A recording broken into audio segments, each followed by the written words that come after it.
Bonjour et bienvenue sur cette nouvelle vidéo de la chaîne Xenoculture Geek. Et là, on va ouvrir la box Dévastateur de Duel qui est sortie aujourd'hui. Et comme vous voyez, elle est encore sous blister, je viens de l'acheter. Alors, première chose qu'on peut remarquer, c'est que la boîte est vraiment très très belle.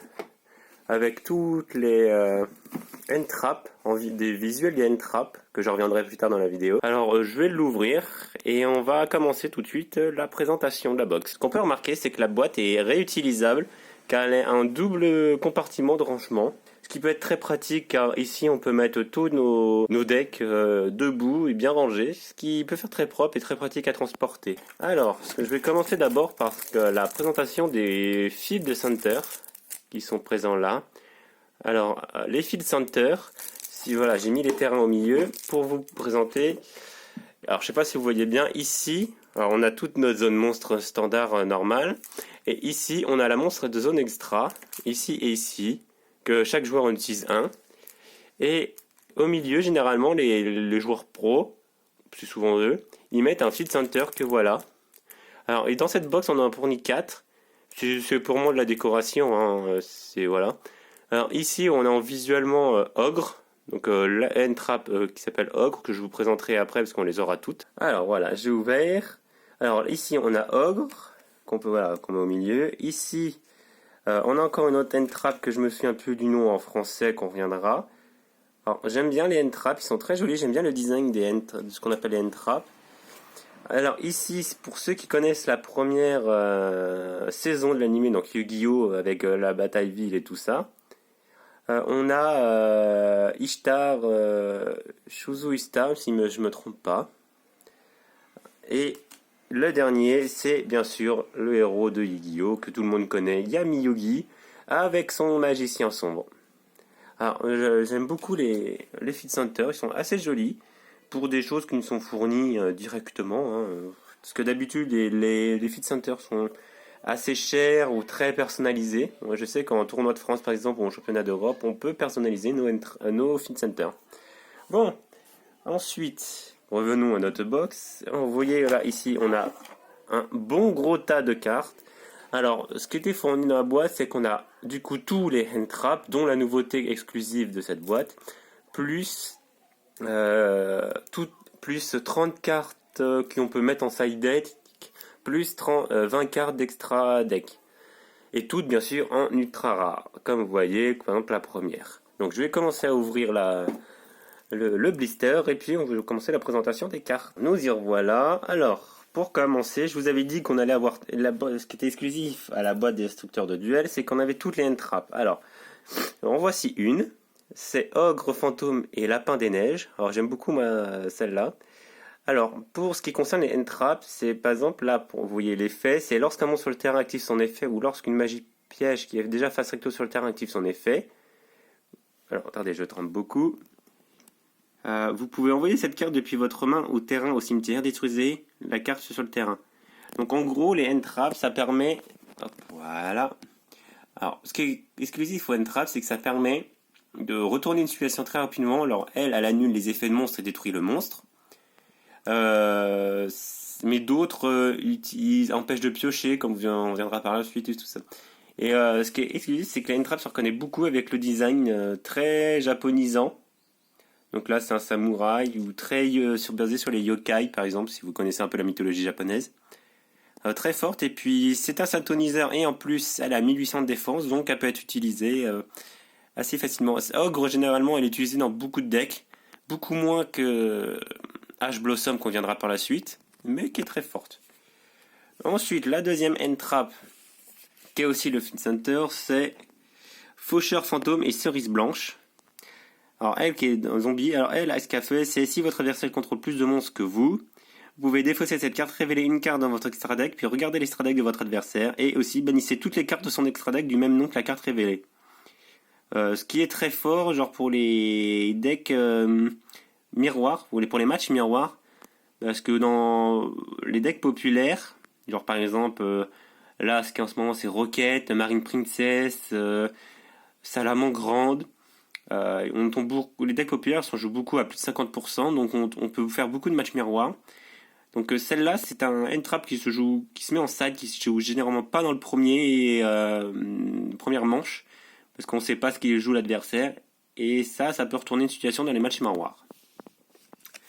Hop, ensuite, le design alternatif de Ash Blossom, donc floraison de cendres et joyeux printemps. J'adore beaucoup cette carte, mais vraiment beaucoup. Moi, j'ai les versions premier design, donc que je vous mettrai à côté. Alors, je voyais, cette carte est vraiment jolie, et en plus, celle-là est très forte, elle est dans tous les decks quasiment, elle peut être partout, car en fait, lorsque une carte ou un effet qui inclut n'importe quel cas des effets est activé, vous pouvez défausser cette carte et annuler l'effet, donc ajouter une carte depuis le deck à la main, invoquer spécialement depuis le deck, envoyer une carte depuis le deck au cimetière. En gros, tout ce qui vient du deck, elle peut l'annuler. Ce qui peut être très fort, c'est par exemple dans le deck Magicien Sombre, par exemple que mon cher Mugetsu affectionne. Il y a une carte piège qui permet d'invoquer spécialement depuis la main un Magicien Sombre et spécialement un Magicien Sombre du deck. Et or, Ash Blossom peut annuler cet effet et détruire la carte piège directement, car dans l'effet de la carte, il y a depuis le deck. Elle est jouée partout parce que, alors, vu que les decks du moment en piochent beaucoup, c'est indispensable. Et j'aime beaucoup cette version reprint en ultra rare en plus, donc les couleurs sont un plus accentuées comme vous voyez. J'aime très belle carte. Alors, une autre des N-Trap, Beauté fantôme et manoir hanté. Alors oui, comme vous avez remarqué, il y a beaucoup de zombies dans les N-Trap. C'est basé sur la mythologie yokai, à mon avis, des japonais, comme je vous ai dit. Alors, celle-ci, lorsqu'une carte ou un effet qui inclut n'importe lequel de ces effets est activé, vous pouvez défausser cette carte. Donc un peu comme floraison de cendres que je vous ai montré plus tôt. Alors c'est ajouter une ou plusieurs cartes depuis le cimetière, invoquer du monstre depuis le cimetière. Alors elle est voilà, comme vous avez compris, c'est pareil que Ash Blossom, donc floraison de cendres, sauf que elle c'est pour le cimetière. Alors que H c'était pour le... Hop, j'arrête, je tremble beaucoup, désolé. Parce que je filme avec mon téléphone et c'est pas très pratique. Alors, Beauté fantôme, elle, c'est juste comme ça. C'est pour empêcher toute invocation du cimetière. Ce qui est très fort aussi, mais moins utile que Ash Blossom. Parce que moins de cartes jouent par le cimetière. Alors, une autre. Fille fantôme et cornouiller effrayant. Alors, celle-là, c'est à chaque fois que votre adversaire invoque spécialement un ou plusieurs monstres à effet. Alors, vous pouvez gagner des LP égaux à l'attaque du monstre. Si vous n'avez pas gagné de LP par cet effet, vos LP sont divisés par 2 durant la phase. C'est fort, mais très situationnel. On favorisera plus Ash Blossom que Fille Fantôme. Mais peut être utile dans certains decks. Voilà, hop. Et là, voilà, la nouvelle N-Trap exclusive à la box. C'est Floraison rouge sous la racine. Alors celle-ci, c'est... Si cette carte est dans votre main, vous pouvez cibler une magie piège dans chaque cimetière, bannissez-les. Et si vous le faites, invoquez spécialement cette carte. Alors ce qui peut être très fort déjà. Alors vous pouvez sacrifier cette carte, puis cibler un monstre fusion, synchro, Xyz ou lien dans un des cimetières, bannissez-le. Si vous le faites, invoquez spécialement un monstre depuis votre cimetière du nom type de la carte de monstre différent. Attends, d'un monstre depuis votre cimetière de nom type de type de carte de monstre différent. Par exemple, si vous bannissez un lien, vous pourrez invoquer un fusion, un synchro, un Xyz, mais pas de lien. Ce qui peut être très fort et très situationnel. En plus, j'aime beaucoup le design un peu faucheur japonisant, animé, manga, qui est très pratique. Alors celle-là, je sais pas si elle sera aussi populaire que Ash Blossom, mais ça peut vite retourner une situation, car si vous bannissez par exemple un Xyz, vous pouvez après faire un lien 1 ou 2, tout dépendait de ce que votre terrain, et ensuite faire votre chaîne de combo et tout. Très très belle carte. Alors voilà, hop, on a fini avec les N-Trap, donc les 5 les 6 N-Trap, excusez-moi. Donc on les a toutes en une exemplaire, mais en ultra rare. Donc comme je vous dis, moi j'ai beaucoup de Ash Blossom et j'avais déjà une ogre, il me semble, ou fantôme, faucheur fantôme. Donc je suis très content déjà de cette deck. Puis avec les Field Center, ça vaut grave le coup. Alors maintenant c'est l'apparition des cartes extra qui sont déjà apparues, mais tout en ultra, donc on passera vite. Donc Kalidor, allié de la justice, un synthoniseur qui est sympa mais pas beaucoup joué. Ah, Brionac, dragon de la barrière de glace. Alors, Brionac était très très forte à l'époque, mais ici on a la version modifiée, car l'effet était beaucoup trop fort, était utilisable tout le temps. Et en gros, Brognac, vous pouvez défausser un nombre de votre choix de cartes au cimetière et cibler le même nombre de cartes contrôlées par l'adversaire, renvoyer ces cartes à la main. Et c'était qu'une fois par tour, mais à l'époque, c'était infini. On pouvait faire ça le nombre de tours qu'on voulait, le nombre de fois qu'on voulait, ce qui était horrible pour l'adversaire. Mais très belle carte et beau design. J'aime beaucoup l'archétype barrière de glace, malheureusement, j'ai pas cette carte. Le Horus métaphysique. Carte pas commune, parce que c'est très difficile à trouver. Et pour le deck Horus que je vous mets, enfin pour l'Horus que je vous montrais à côté, ça peut être très pratique parce qu'il y a un deck Horus jouable. Et en gros, celle-là, donc je vous montre l'effet vite fait. Si cette carte est invoquée par synchronisation, vous pouvez utiliser les effets appropriés selon le monstre non associé c'est comme matériel synchro, donc monstre normal ce tour. Cette carte face recto n'est pas affectée par d'autres effets, ce qui est très fort. Vous pouvez aussi une autre carte face recto sur le terrain annuler les effets, ce qui est très très fort aussi. Pour choisir un monstre qui contrôle et vous donne le contrôle, mais il ne veut pas attaquer. Par le monstre pendule, ça peut être très pratique. C'est-à-dire que s'il a qu'un seul gros monstre sur le terrain, et il est obligé de vous le donner. Vous en faites un lien ou un synchro ou quoi que ce soit. Et puis surtout que la Horus métaphysique est une synchro, comme vous voyez. Enfin, ça peut faire des enchaînements violents. J'ai une de mes cartes préférées de l'archétype Xyz, le dragon rose noir. Bon, celle-là est en ultra. Je l'ai en secret rare, mais je suis très content de l'avoir. Donc je vous passe l'effet car elle a beaucoup apparu dans l'archétype 5D. Une pendule, alors voilà, là c'est une pendule monstre, pendule synchro. Dragon rapide de l'aile claire. Alors à mon avis c'est une dissidence une version alternative du dragon poussière d'étoile. Ah non, dans un deck vitesse Roy, d'accord, je me suis trompé. Donc vous pouvez envoyer un monstre vitesse Roy face recto. Invoquer spécialement cette carte depuis. Ok, c'est pas très fort. Je vous laisse mettre en pause la vidéo, parce qu'on va passer. Ensuite, le dragon étincelle, poussière d'étoile. Donc voilà, ça c'est une version alternative du dragon poussière d'étoile. Le dragon étincelle. Alors, une fois par tour, vous avez une carte face recto que vous contrôlez une fois par tour, elle ne peut pas être détruite au combat ni par défait de carte. Ce qui est très fort, donc, parce que le dragon poussière d'étoile, c'est si une ou plusieurs cartes va être détruite par un effet de carte de votre adversaire, je vous le mets sur le côté. Envoyez le dragon poussière d'étoile au cimetière et annulez l'effet. Puis à la fin si elle a été envoyée au cimetière par son effet, elle revient à une phase. Donc la version alternative permet de rendre un monstre indestructible. C'est ça très fort. Dans un deck surtout synchroniseur, ça peut être très fort. Je suis très content de l'avoir. La Lumicatrice Dragon Rouge Archédémon. Donc là, on va avoir tous les dragons de 5D. Ce qui me serait très bien, parce que je suis très content. Donc c'est une version un peu plus forte du Dragon Rouge Archédémon que je vous mets sur le côté. Mais globalement, l'effet est quasiment le même. Ah, un autre barrière de glace, qui était aussi très fort. C'est Trishula, Dragon de la barrière de glace. Alors, lorsque cette carte est invoquée par synchronisation, vous pouvez bannir max une carte depuis chaque main, terrain et cimetière de votre adversaire. Ok. Et la carte est choisie au hasard. Donc c'est très fort car ça pouvait être bannir. Bon, maintenant c'est qu'une seule carte. Allez, je crois que ça c'est les errata, mais ce qui me semble qu'avant c'était pas limité. Donc très très forte carte, très très situationnelle qui joue en side, parce que pas utilisable dans toutes les situations. Ensuite, Dragon Mecha Vermilion. Oh, alors je connais pas cette carte. Une fois par tour, vous pouvez bannir un synthoniseur depuis votre main, cimetière ou terrain face recto, puis cibler une carte sur le terrain, détruisez-la. Si cette carte est invoquée par synchronisation et détruite par un effet de carte et envoyée au cimetière, vous pouvez cibler un de vos synthoniseurs bannis et ajoutez-le à la main. Oh, très fort. Dans l'index synchro, ça peut être très fort. C'est juste de la destruction pure. Après, à voir, car elle demande beaucoup de niveaux quand même. Donc, ouais. Alors là, on est dans les Xyz.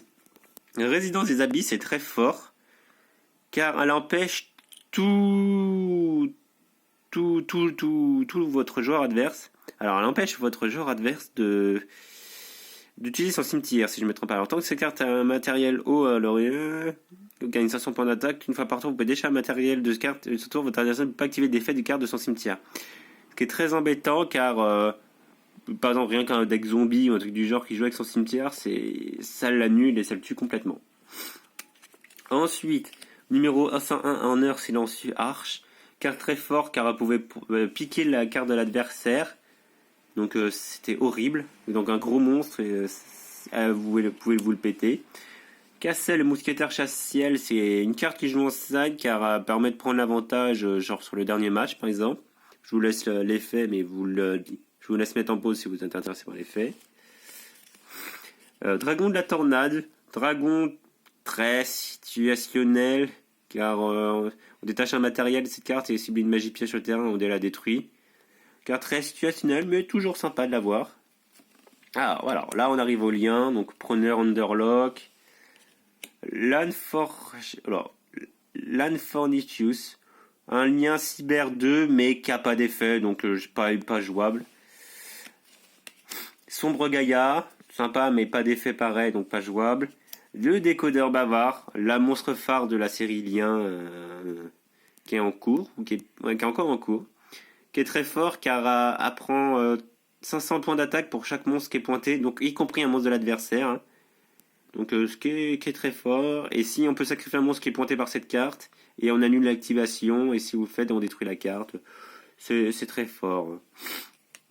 Le décodeur Pavard étendu. Donc ils font comme le numéro 39 que je vous mets sur le côté avec toutes ces versions alternatives. Donc là, on a une version que je connais pas. Carte très belle. Hein. Alors, le nom de cette carte devient décodeur bavard tant qu'elle est sur le terrain, gagne 500 points d'attaque pour chaque monstre pointé par cette carte, donc pour l'instant c'est basique. Durant votre Battle Phase, si un monstre pointé par cette carte est détruit au combat et envoyé au cimetière, durant chaque Battle Phase de ce tour, cette carte peut faire une seconde attaque. Oh! Donc en gros, il faut la tuer en première, car sinon elle peut attaquer 2 fois pour chaque monstre qui se fait détruire, qui est pointé, c'est très très fort. Ou même, par exemple, vous voyez que là, elle peut fixer un monstre de l'adversaire. Si vous détruisez le monstre qui est pointé de l'adversaire en face, ça peut attaquer une deuxième fois. C'est de la destruction pure. Dragon bombe topologique. Oh, je connais pas. Alors, lien 4 mais 4000. Si un monstre est invoqué spécialement dans une zone portée votre un monstre lien, tant que cette monstre est sur le terrain, détruit tous les monstres de la zone monstre main.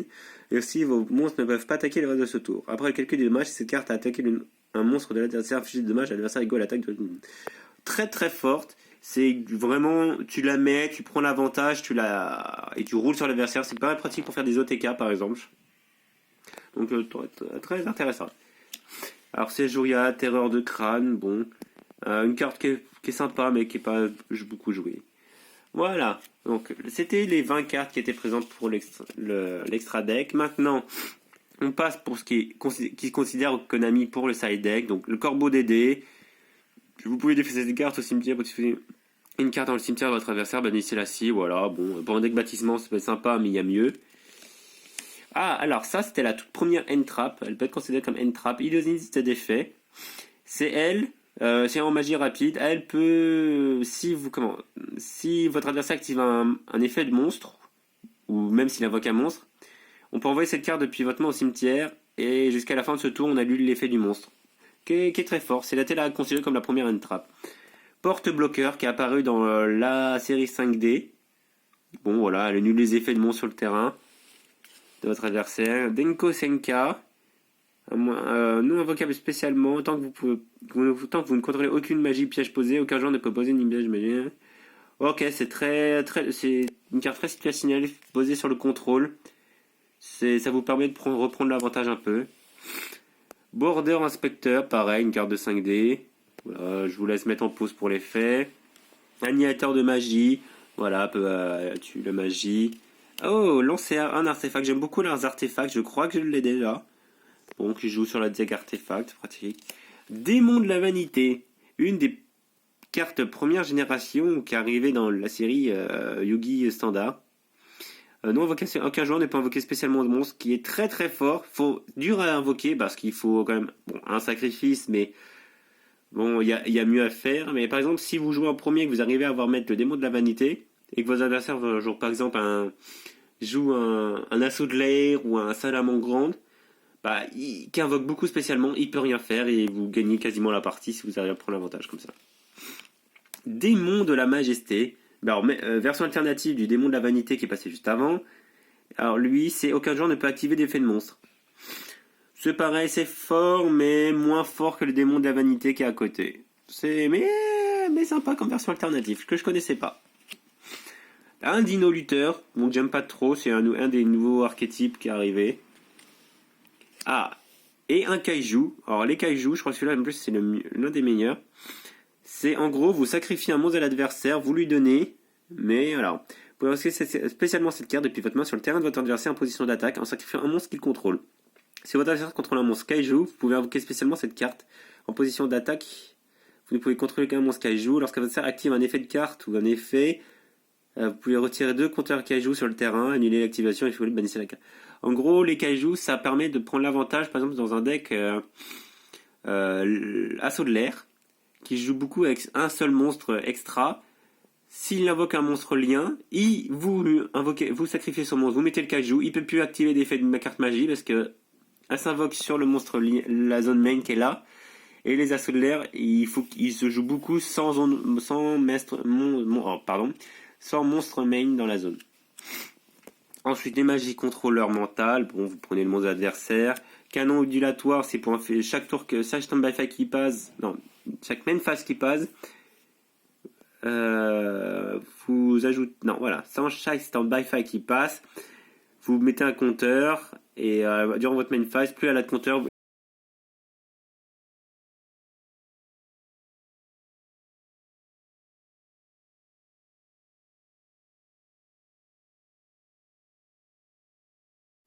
Alors, super polémisation qui est très très forte, ça peut rire en version chez les 5D. Alors, elle permet en plus de fusionner, de prendre l'avantage, c'est qu'en gros, vous pouvez fusionner un monstre invoquer un monstre fusion depuis votre extra deck en utilisant les monstres sur le terrain comme matériel fusion. Mais sur le terrain, ça parle aussi du terrain de l'adversaire. Un de vos monstres, c'est un monstre de l'adversaire. C'est ça qui va être très fort. Alors, livre de l'éclipse. Alors, vous devez sûrement connaître le livre de la lune que je vous mets à côté. Alors, le livre de l'éclipse, elle, changer tous les monstres face terre en position de défense, verse verso. Et durant une phase de ce tour, changer autant de monstres en position de défense contre face verso, en position de face recto. L'adversaire pioche un nombre égal de cartes au monde.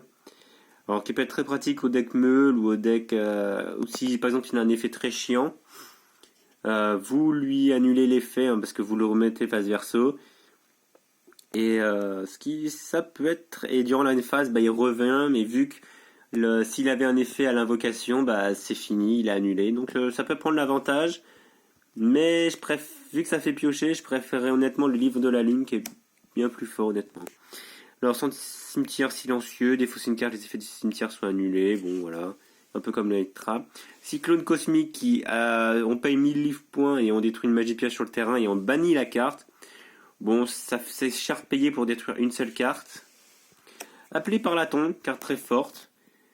C'est en gros, vous ciblez un monstre dans le cimetière de votre adversaire, bannissez-le, et si vous le faites jusqu'à la fin du prochain tour, ses effets sont annulés, ainsi que les effets activés et les effets sur le terrain des monstres du même nom d'origine, qui est très fort, car si par exemple, il joue un monstre en 3 exemplaires, vous bannissez le monstre qui est dans le cimetière, et puis il peut pas activer l'effet du monstre sur le terrain.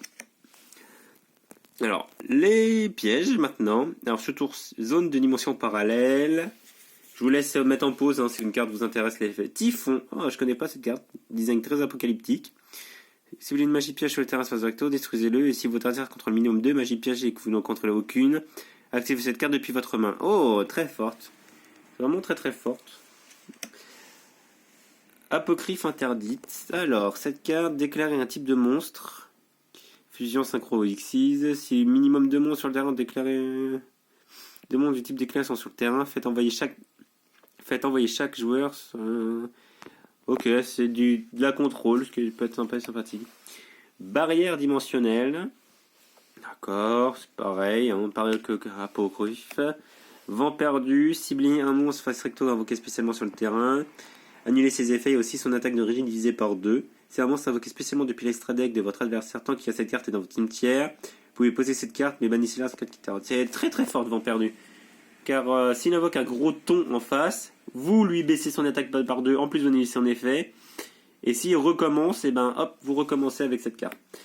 Violent orage de poussière, bon c'est deux... Vous pouvez en détruire deux au lieu de la carte standard, ce n'est qu'une seule. Mais on peut pas mener la battle phase, donc c'est un peu chiant. Décret royal, bon ça annule les effets de piège. Parfum qui magie les effets de magie. Il ne peut y en avoir qu'un. Alors ça c'est très fort pour les... Pour des decks qui jouent par exemple le même archétype, genre un deck guerrier qui joue purement guerrier. Et ben chaque joueur ne peut avoir qu'un seul type de monstre sur le terrain. Donc, et s'il essaye d'en invoquer deux, enfin si un joueur contrôle minimum deux monstres du même type, il doit en envoyer un au cimetière. Donc c'est très fort, très contrôle, car ça permet de reprendre l'avantage. Par exemple, si vous jouez par exemple un guerrier magicien en même temps, bah voilà, vous avez pris l'avantage. Mouchard électronique, lorsqu'une carte magie piège est activée, annuler l'activation. Donc voilà, sympa. Assaut solennel, ça annule les monstres invoqués spécialement en payant 1500 blef points, donc c'est bien. Redémarrage rouge, alors je crois que c'est la dernière. Oui voilà, c'est la dernière. C'est lorsque votre acteur sort une carte piège, annuler l'activation. Si vous le faites, posez la carte face verso. Puis il peut poser une autre piège directement de son deck. Le reste de ce tour, après la restriction de cette carte, votre adversaire ne peut pas activer de carte piège. On peut activer cette carte depuis la main en payant la moitié des livres points. C'est très fort, mais très situationnel. Enfin, c'était très fort à l'époque, mais très situationnel maintenant. Car ça donne trop l'avantage. Ça détruit pas la carte piège, ça annule juste l'activation, mais il peut la réactiver le tour d'après. C'est très situationnel, mais voilà. C'était très fort à l'époque, mais maintenant un peu moins. Donc voilà pour la présentation de la box. Bon, je suis juste très content d'avoir eu toutes les end-traps et les feed center. Des bonnes cartes globalement dans le petit tas qui est à côté. Bon, globalement rien d'incroyable. J'aime beaucoup les décodeurs bavards, la forme alternative ou les dragons ici qu'on a en forme alternative. Mais voilà, j'espère que ça vous a plu. Cette box, elle coûte entre 30 et 40 euros selon où vous allez. Mais je vous la conseille, elle vaut grave le coup si vous êtes un gros collectionneur comme moi Yu-Gi-Oh! Si vous voulez une vidéo sur ma collection Yu-Gi-Oh! Vous pouvez me demander en commentaire. J'espère que cette vidéo vous a plu. C'était Hornet et à plus!